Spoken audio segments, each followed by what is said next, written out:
Hello everyone. Today is Wednesday, January 29th. My name is Catherine Milleron and this is Make It Make Sense. So I thought for this video I would just do a little week in review just to highlight some of the things that happened this week. There's probably no way possible to cover everything that happened this week within the regime. So I'm going to cover some highlights, but I wanted to start off just by saying that, as you can see, I am wearing red lipstick.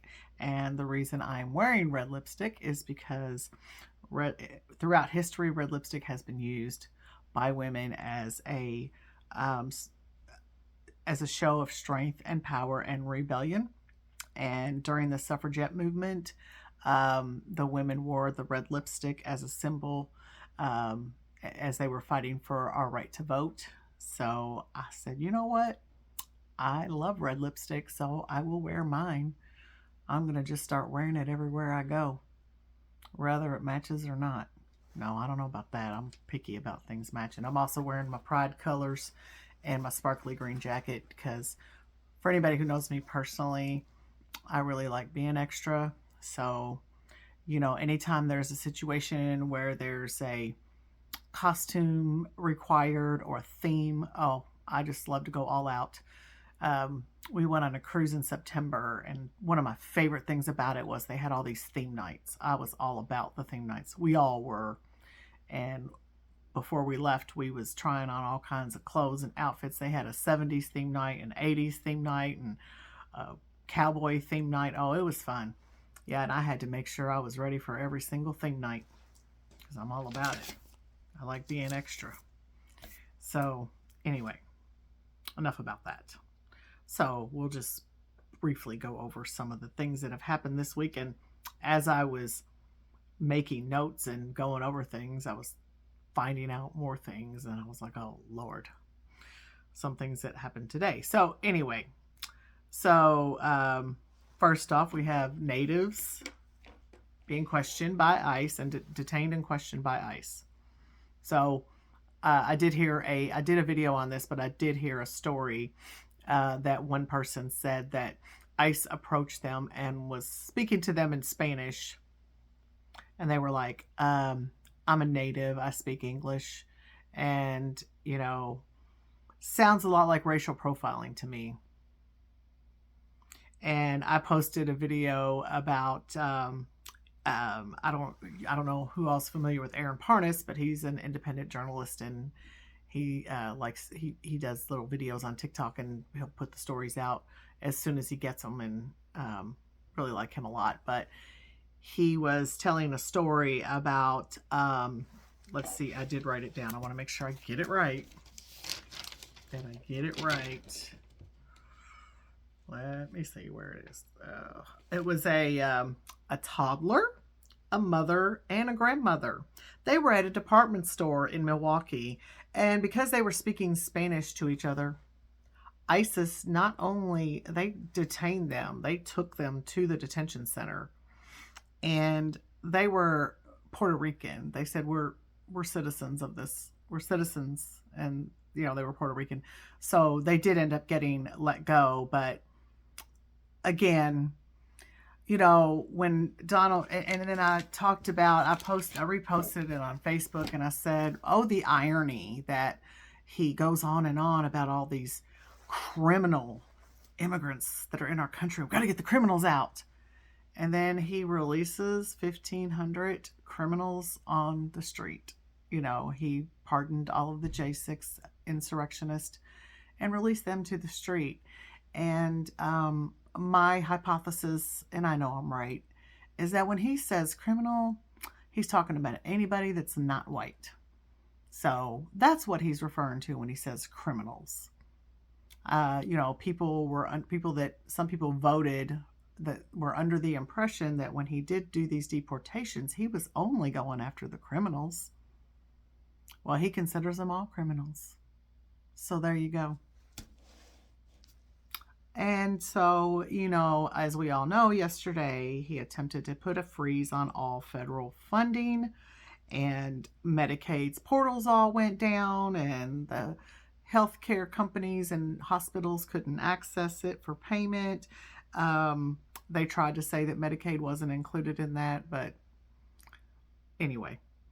But what it did include, and I know I don't have them all listed here, but it was such as programs such as Meals on Wheels, child cancer research, um, I mean, just all kinds of things, and that affected a lot of lives.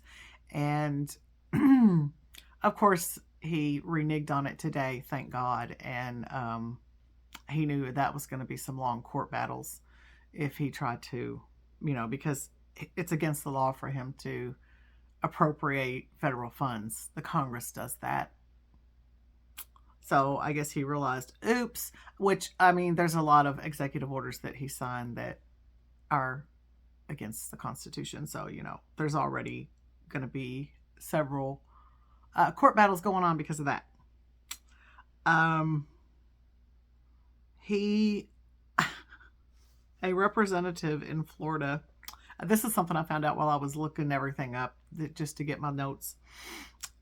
Florida Representative Republican Anna Paulina Luna, she is introducing a bill to have President Trump carved into Mount Rushmore. Guys, he had talked about this before, and like we've always said, he lies a lot, but when he says those ridiculous things that you think couldn't possibly be true, he's telling the truth.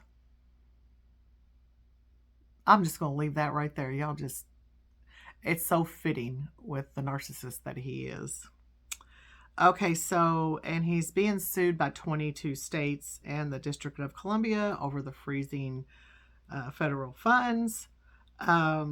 He's offering I think it's around 2 million federal employees a buyout if they would just quit. So, because he's going to pay them, for 8 months until September, I believe. And so he just wants to get rid of people who aren't loyal to him. That's what he's doing. He wants to surround himself with loyalists as if he doesn't have enough. Of course, he's purged federal workers that are in DEI, Justice Department officials, who previously investigated him. You investigated me, so I can't keep you around, and fired them. And of course, they're all going to be fighting these firings in court and, wasting more taxpayer money. I thought he was supposed to be, balancing the budget and all about shrinking the debt and he has spent so much money in just 1 week, and it is ridiculous. And of course, then, he did his little midnight firing of a dozen inspectors general. He revived his call for blanket tariffs, which we all know are going to cost all of us more money. And he threatens a trade war with Colombia. And, Colombia produces our coffee. Okay, so we still see the price of eggs haven't gone down either, and neither have the price of groceries. I'm still wondering which one of these executive orders he wrote is going to help with grocery and egg prices, because I haven't seen it yet. And so he's coming after coffee, y'all. I mean, I take my coffee pretty seriously. I don't know about you all, but it's the first thing I do when I get up in the morning is fix me a cup of coffee. And he's trying to mess with our coffee. That's not good. If that don't start a war, I don't know what would. Okay, he also began the process of pulling us out of the World Health Organization so that we can't get any information about any potential flus or diseases we might need to know about. And also, while I was taking notes, Republican Representative Rich McCormick of Georgia, he suggested that students should get jobs to pay for their own school lunches. Yes, he said that they should get jobs. He tried to say that it wasn't referring to younger children, but he started going on about how he used to pick grapes before he was old enough to work, before there were child labor laws.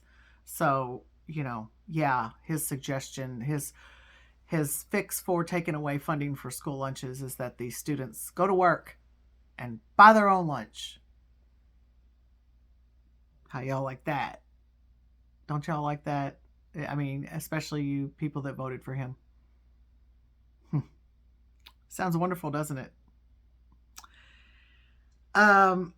He also announced today, Donald Trump did, that he's going to use Guantanamo Bay to house 30,000 immigrants. And he said, they're all criminals and they all need to be locked up. You know how he says it.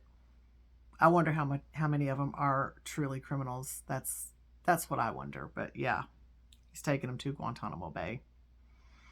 And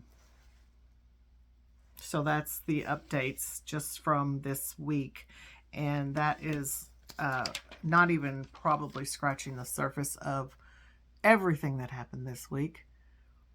But today I had a very intuitive sense of peace and that everything is going to be okay. I really felt like maybe something good was going to happen or is going to happen or is happening. I'm not saying that I was going to know what it was today. I'm just saying I actually felt some peace for the first time in a long time.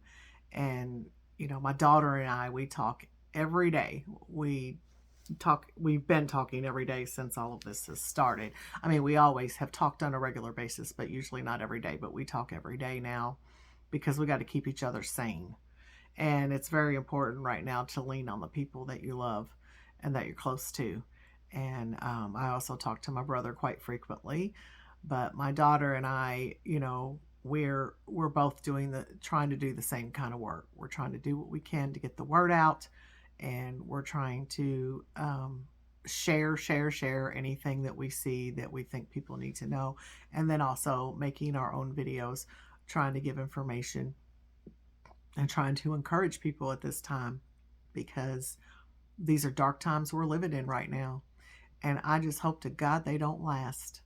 And that's all we can hope for, is that something will be done. I don't know what will be done, but I hope something will be done. We've been hearing a whole lot. I did another video on voter suppression, and the same man that I referenced in that, his name's Greg Palast, and he actually did a video about it too, and I saw it on YouTube. And he has all the numbers showing that voter suppression is what won Donald Trump the presidency. And it's quite interesting. So knowing that and knowing other things that have been going on, especially with Elon Musk being investigated and by several different countries, does this all tie together? Well, I certainly hope so. And maybe something will be done. That's just where I have to keep my sights, and I'm trying to manifest it too. I really am. Manifestation is a very real thing, and you just want to put out into the universe the timeline that you want to be on and what you want to see happen. Now, am I going to guarantee you that everything you put out there is going to happen? No, I'm not guaranteeing anything. I'm just saying that I do practice it, manifestation, and it has worked for me, so I will continue to do so. It's really not a practice. It's just a matter of speaking things. Our words have power, and we can speak things into existence, whether they're good or bad. So I try to only speak good into existence, because that's what I want to see. So I'm going to continue to hold the light and hope for the best, and continue to manifest a better tomorrow, a better world for all of us, and certainly a better country. So I hope that everyone has a good evening, and please, as I say in every video, like, subscribe, share. I'm trying to get this information out there, doing the best I can. I'm a small fish in a big, big ocean, so I'm trying to do my part, is all I'm trying to do. So, and you can email me if you'd like at makeitmakesense53@gmail.com. Everyone have a good night.